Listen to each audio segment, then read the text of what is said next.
face a lifetime of pain. New at 10, KTVU investigative reporter Evan Cernovsky spoke to some of the families who have lost loved ones this year to street violence.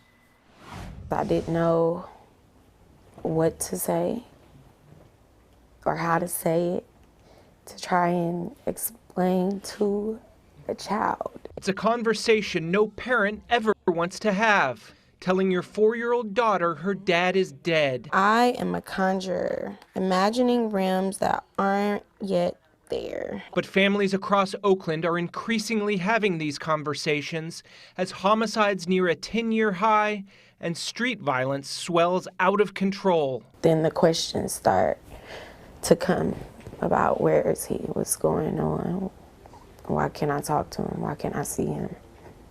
Sheri Roberson's daughter Azaria lost her dad, 40-year-old Akba Alabe, in March. He was shot dead in a car here in North Oakland. The killer was never caught, and the family is left shocked and in pain. How do you feel about Daddy? Sad. There has been no closure, no justice. As far as we know, he's just not here. We don't know why. We don't know who. We don't know. And that's hard. There's been more than 115 homicides so far this year in Oakland, and that's already surpassed last year's total. The numbers are approaching the body count from the 1980s and 90s at the height of the crack epidemic. And behind all those deaths are traumatized family members and loved ones. Post-traumatic stress disorder is real. I think that we don't really feel safe nowhere in the world. Barbara Bell's niece and another teen girl were killed when gunmen opened fire on an Oakland party bus in May. It's been very painful. Like, I can't sit here and act like I'm not in pain. I'm in pain every single day. Chief LaRon Armstrong is an Oakland native and knows well the long-term effects this violence will bring. Just last month, the retired head of the department's ceasefire program was shot in a robbery.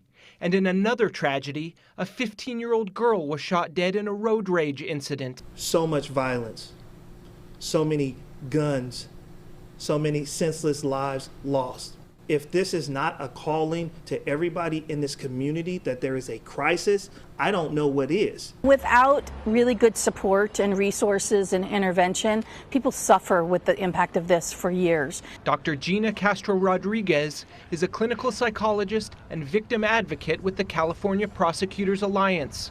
She said the unresolved pain can also perpetuate the problem.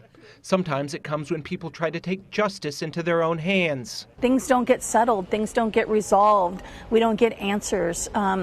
People continue to be unsafe, and so it just builds on itself, and we see this cycle continue. For people like Roberson and her daughter, the pain isn't going away anytime soon. We never get a chance to heal. We never get a chance to just breathe, just to live. But while this mom knows there are challenges ahead, she's determined to give her daughter the best life she can, and hoping the worst is behind them. 21, 22, 23. That's one thing I try to live by, is being resilient.